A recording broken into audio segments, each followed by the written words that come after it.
Today our learning target, fabulous fourth grade mathematicians, is that we can subtract mixed numbers. We know that a mixed number is made up of a whole number and a fraction.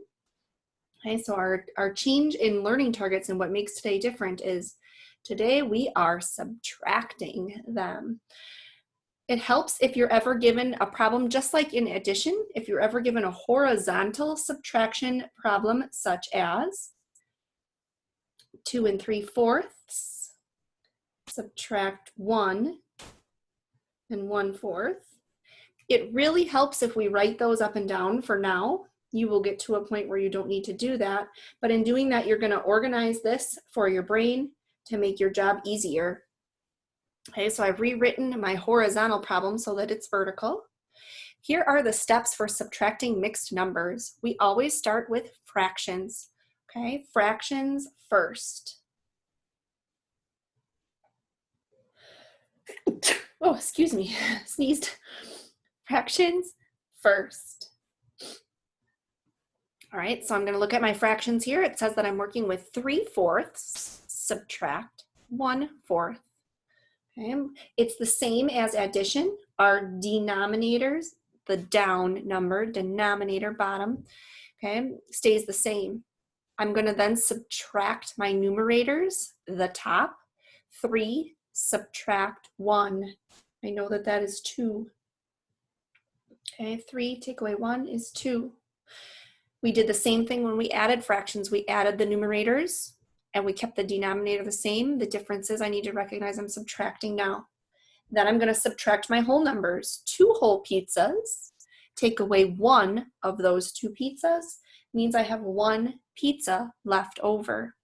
Many of you have been recognizing that 2 out of 4, like this, 2 out of 4 is actually the same as 1/2. So some of you have been taking 1 2/4 and just writing it as 1 1/2 because 2/4 is equal or the same as a fourth. If you recognize that, great. Please keep doing that. If when you look at that and I say that and you think about it, it just right now just blows your mind a little and it's too much, leave your answer in this format for now as 1 2/4. It is not incorrect. Okay, so to our steps, fractions first, then subtract whole numbers. Our whole numbers we know are those large numbers that represent whole of something. Let's do another one together.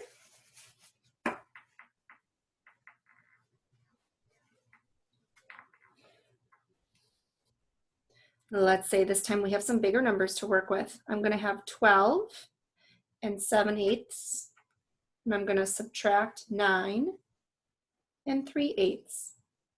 I'm not going to let those larger numbers freak me out. I'm going to just go through my steps carefully. Okay, fractions first. Want to have you see me write that a couple of times. Put that in your brain. Sorry. That's it. Fractions first.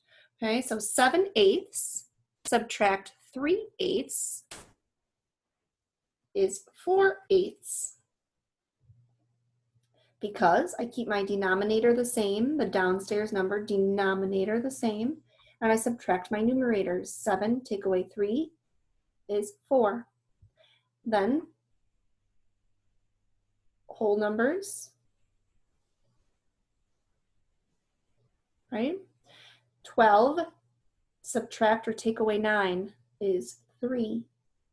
I bet a lot of you notice that 4 is half of 8. Okay, right? So we could also say that this is equal to 3.5. But again, if that's a little confusing to you and you're not quite ready yet, you will be soon. Don't worry about that and just write down your answer as 3 4/8. Today, your assignment can be found in your math Google Classroom. It's a lot like what you did with addition on Wednesday or yesterday. This time though, remember, you're going to see a subtraction symbol and make sure that you're subtracting your numerators, subtracting your whole numbers. Thank you for being great listeners. Thank you for working so hard. I look forward to seeing you all soon.